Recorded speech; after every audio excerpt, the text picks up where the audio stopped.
to Keep Britain Biking. We're doing a bit of a test today. It looks like it's glorious summer weather, but this textile jacket is a bit of a clue. It's actually December, and the sun is a bit of a misnomer because it's pretty cold at the moment actually. With that in mind, we're going to test some bikes today that are a bit more in tune with the conditions. We've got two Scrambler bikes, the Triumph Street Scrambler and the Ducati Scrambler Full Throttle. There we go. Similar in some ways, but quite different in some ways as well. The Triumph is it's got the 900 version of the Bonneville engine, high torque, sort of decent power output, 54 horsepower I think from this.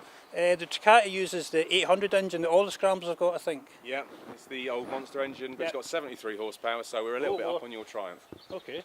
It does look a bit sportier than the Triumph, to be fair. The Triumph has got the old 60s styling going for it, which is, if you like that sort of thing, that's the sort of thing you'll like. Yeah, no, I agree. It's a very nice traditional sort of styling, but with the Ducati, they've gone more for this latest kind of flat track sort of thing. So this is kind of apparently Frankie Garcia. I don't know who he is. Do you know who he is? Hello, Frankie. Do you know who he Hello, is? Frankie. Hello, Frankie. He's a good guy. He is a good Must be bloke. a good guy. But this bike's inspired by him anyway, so you've got the number boards, you've got that whole flat track kind of character going on. Does look good, I do like it. Really cool looking thing, so it's a kind of a Ducati racing heritage thing, I guess, in a way, from a Super Hooligan series that hardly anybody's ever heard of. The Hooligan series is American flat track, but the original Ducati Scrambler was an American model.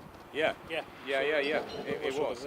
Okay. And I think what they've done with the Scrambler range is it's gone from being a fairly sort of staid bike that quite a few people would use as a first entry-level bike. Yeah. Certainly guys I've worked with in the past have gone mad for them because they're cheap to insure and they're easy to ride, and I think they've kind of... Especially with Devitt's. Yeah, absolutely with Devitt's. They've kind of grabbed hold of it and made a few different versions now, and I think this is quite a cute looking thing, you know. It's quite a cool looking bike. I like it. The name Scrambler's a bit weird. I mean, if you're a young person, are there any young people out there? I don't know. You might think Scrambler was a Scrambler.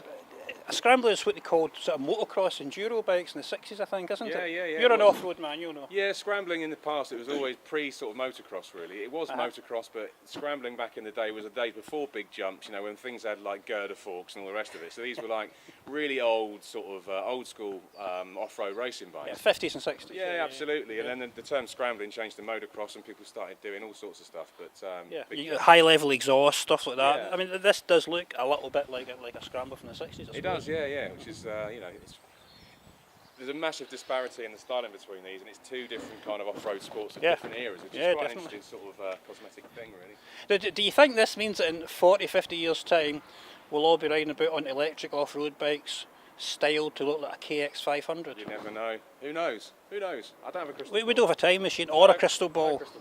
Anyway, what we do have is two mighty Scrambler bikes. We've got some almost dry roads and we've got a bit of sunshine. So we should go and have a ride. Yeah, let's do it.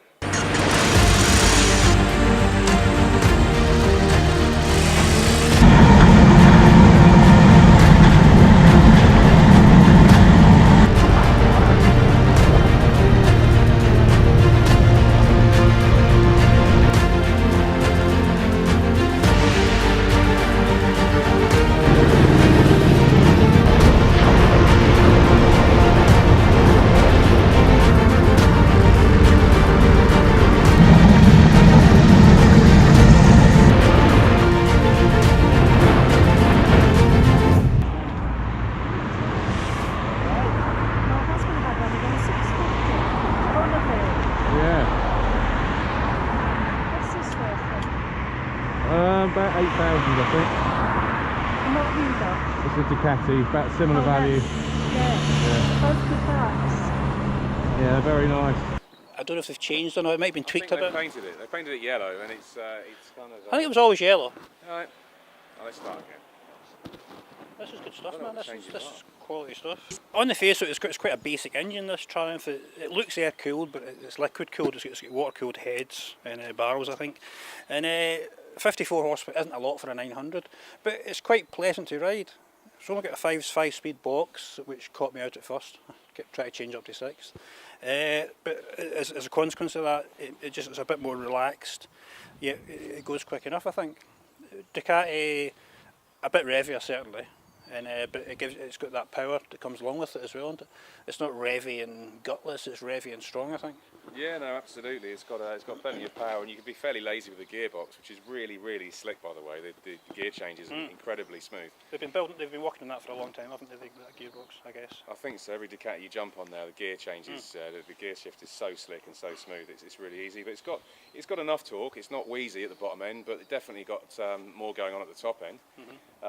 Having said that, you know, when we were sort of like messing around on the back lanes, the Triumph, you know, when it wants to, if you're in the right gear coming out the right corner, it's still got enough oomph to sort of keep up with the Ducati, I think. Yeah. It's only really when you sort of get into the higher revs, into the bigger gears, that the Ducati's extra sort of 19 horsepower really sort of shows itself. But by then it's, you know, you're hanging on in the wind anyway. So, and that's not what these bikes are about, really. These bikes are kind of about speeds up to sort of 70 mile an hour, legal speeds, you know. Yeah. And both do that pretty well, really. It's not really so much about horsepower as engine character, I think. Yeah, is it fun to ride? And I think that they're both fun to ride in their own way.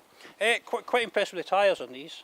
The Metzler Turons on the Triumph, and Pirelli Scorpions on the Scrambler. Pirelli Scorpions. Yeah. Yeah. 10 points for the Dowds. MT60s anyway. MT60s, yeah. RSs, so. I mean, a few years ago, if you'd had a kind of knobbly looking tyre on a road bike, you would panic every time you went into a corner. But not the case now. No, they're really good now. They've sort of mastered this kind of faux kind of off-road tyre. Yeah. Where it's got the aesthetic of a knobbly motocross tyre, but the knobs don't really move around like a motocross tyre, so it's got a stable kind of feel to it. Yeah. And the compounds now with all tyres, it seems, are so good, especially when it's cold and wet. Yeah. You know, they just seem to work. You know, they seem to warm up really quickly, deal with the wet. And I mean, I set off on this on the Scrambler, the Ducati, the Scrambler. They're both Scramblers.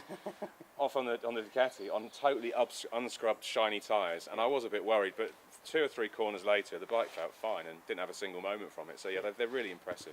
Yeah, I mean, the Pirellis almost look like race wets in some ways. They've got that kind of the block pattern on them.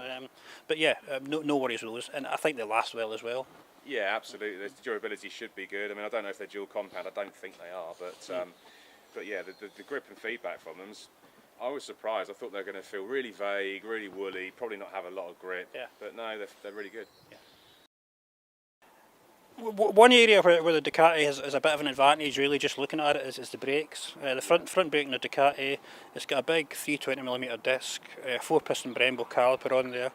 The disc on the Triumph, smaller, those are 276 or 298, and a sliding Nissan caliper, 2 pistons. So I quite like two discs on a bike, no matter what bike it is, but maybe I'm a bit picky.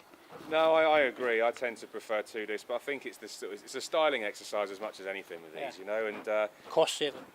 Well, of course it's cost saving, but I think it's a styling thing. I think, you know, bikes, especially with the Triumph, the traditional looks of it, you know, bikes did only have 1 disc. Although I think they could have been a little bit more generous with the caliper. Yeah. You know, there are other bikes in other ranges who've got, you know, really good brakes. I mean, it's never been a weak point with Triumph. Even their Triumph branded Nissan brakes they used years ago were really good. Yep. So it does seem a little bit of a kind of. It's a bit of a compromise, isn't it? You used a budget sort of caliper, whereas Ducati have gone completely the other way and used a really good quality radial Brembo caliper, which works really well, even though there's only 1 disc. So that makes a difference, definitely, doesn't it? Yeah, and the ABS works very well on both, but you just got a lot more performance with the Ducati, you know. The other big thing we always talk about now is rider aids, isn't it? Yeah.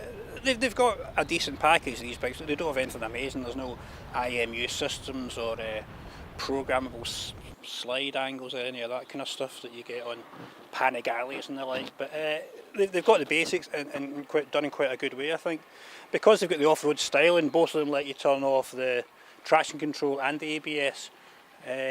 That's quite unusual, actually. Well, I mean, although BMW have been doing that with the GS range since it started, you know, since the law came in that you have to have ABS and. It's common in off-road bikes, I think, but for I mean, these are road bikes, aren't they? Yeah, not but off-road they are bikes. called Scramblers. Yeah, true. You know, and I think that, you know, it's a bit of a shame that in our test we didn't get to go up some sort of byways and bridleways that were not bridleways, byways that were allowed. Slack. Yeah, so byways, you know, we're allowed to ride on those, and there's quite a few, sort of where we are now in Surrey, there's quite a few places you can ride legally.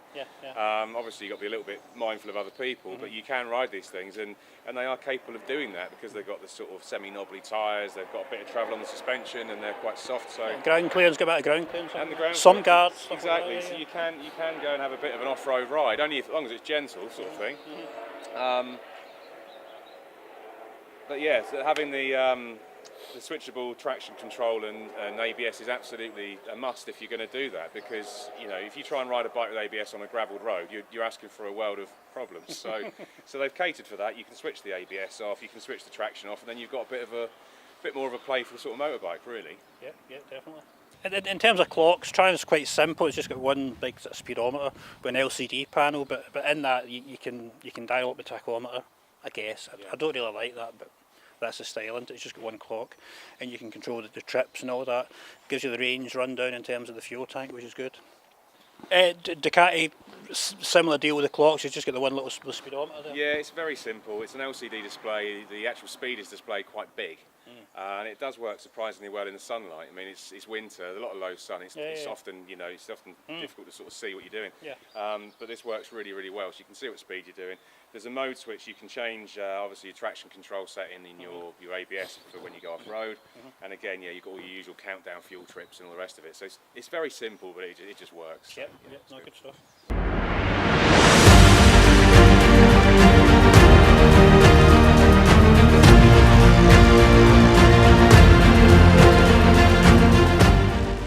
Okay, so we're just back from a ride out on these two bikes, the Triumph Street Scrambler.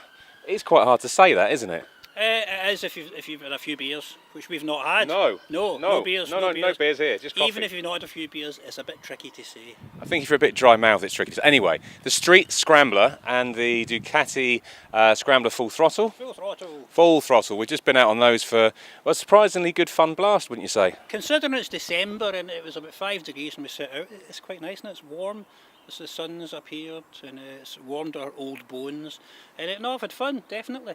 Yeah, absolutely that. I mean, I was surprised. I mean, I'll be honest with you, I wasn't really looking forward to riding this morning. It was freezing cold, and I'm a bit of a wuss when it comes to riding in freezing cold, wet conditions. I kind of avoid it if I can, if I'm honest. But I actually had a really good time, you know. So, you know, the bikes are both sort of quite softly suspended. You know, so there's plenty of suspension there, which is exactly what you want when it's a bit wet and a bit slippy. And the tyres seem to work really well too, you know. It's, you know, and the big sort of wide bars, plenty of leverage, low seat, so your centre of gravity is nice and low. They're just quite an easy bike to you know, as long as you ride smoothly, you can get quite a hustle on, don't you think? Yeah, I mean, the brakes are a little bit soft at times, which sounds like a bad thing. Conditions like today, it's good, you know, you're modulating all the time and going a bit steady. And the power delivery of the engines is good for these conditions as well. I mean, that Triumph, is it 19 horse down on the Ducati? Yeah, I think you've got 53 opposed to 72, so yeah. Something like that, yeah. Less power, but you know, it's gruntier as a consequence. It's only got 5 speeds, you know, so you're not revving the hell out of it, you're just sort of... Really, really tractable motor, isn't it? Even when in the slippery conditions, there's no sort of worries about, you know, it has got traction control, but you don't really feel it working too much, even when you're sort of riding really fairly brisk, you know. Not dull, you know, you might think, 50 horsepower, I need more than that. You probably don't, and you can have good fun on that bike, actually. Yeah, exactly. I think it's a case of choosing your roads, really. I mean, if you're riding this bike round town or, you know, down the sort of narrower lanes with tighter bends and all the rest of it, you have a hell of a lot of fun with, you know, 50, 60 horsepower. It's only really when you've got big, long straights and racetracks that you need huge horsepower, and especially in the winter when, you know, conditions aren't ideal. No. You know, it's more than enough, really. I don't want to ride it to Glasgow on the M6. No, it's exactly what we're saying. You know, it's horses for courses, and these are fun bikes. You know, for an hour or two out in the lanes where, you know, you're not really doing much more than 50 or 60 mile an hour. Yeah. They're absolutely perfect. Yeah, good round town as well. I come through town a bit to come down to yours, and you know, just it's narrow enough you can get through the traffic, and that instant drive, low down fueling, really quite impressive. You know, so if you were looking for a trendy commuter to get into town every day, you know, that definitely gets a thumbs up. Yeah, I totally agree with that, and the same. I mean, both bikes fuel really well low down. So it's a good point. If you're, you know, even if you're an inexperienced rider, it's very, very good because you're not going to, you know, embarrass yourself with stalling it at junctions and when you're sort of on and off the clutch through town. But if you're an experienced rider, there's still enough power to have a bit of fun, and particularly with the Ducati, I think of the two, definitely, you know, a bit more sporty. Yeah. Oh yeah. Bit more of a top end to it. Handling's probably a bit better, and it has been blessed with, I've got to say, it's been blessed with much better brakes and better forks. Yeah. So, so yeah. So what would you go for, Al? I think it would have to be the Ducati unless you really, really like the looks of the Triumph, which I do. So I don't know. I'm in it is a tricky one. I mean, the Triumph's got the more sort of traditional kind of that old school Scrambler sort of look, whereas the Ducati is a kind of modern, retro, contemporary kind of flat track kind of look. So I don't really like flat track. They're both very, very different. So, which one would you go for, Al? It's tricky. It's tricky. I mean, I think in terms of performance and sort of bang for your buck, the Ducati edges it, doesn't it? It's a bit more expensive, but you get quite a lot more stuff in terms of the Brembo brakes and there's upside down forks and that kind of stuff. I like the Triumph a lot, but I mean, it's got less power, but it's got that style, and it's got quite a very unique style, isn't it? And I think if you want that 60s Scrambler look, that's got to be the one for you. I worry that I'm maybe a bit old for the Scrambler. It looks like it's aimed at much younger. You think it's a bit of a hipster bike, do you? Sexier, more attractive people than me. But will it not make you look? Will it not make you look more attractive, though, Al? No. Too try hard, do you think? Possibly. I can't be a judge of that.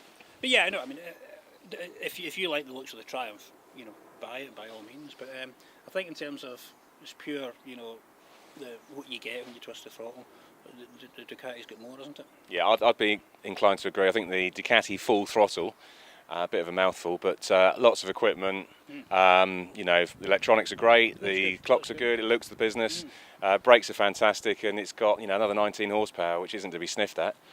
It's just a more, like you say, it depends on what you fancy, really. The Triumph, that's the kind of thing you like. Exactly, the Triumph is a lot more traditional, and I think maybe an older rider would perhaps go for the looks of that, a bit of nostalgia, all the rest of it. I think the contemporary retro looks of the Ducati definitely appeal to a younger crowd, but at the same time, you know, I'm in my mid-40s, Al, and I really like the Ducati. No, say it ain't so, Joe. I really like the Ducati. No. So, so my winner is the Ducati, and so to conclude, yours is? It's probably the Ducati, but I do like the Triumph. It's a tough one, it's a close call. Offence. What I will say is the 2019 Triumph is going to be much more of a challenge for that, because it's got the power, it's had the brake upgrade, you know, so it's almost as if they've done a test and they've worked things out. Like they've had a go on a Ducati and gone, hang on a minute. So what you're saying now is that we need to do this test all over again next year? Yes, definitely. Okay, we'll do that. We'll do that. Keep watching, keep Britain Biking, and we'll be back.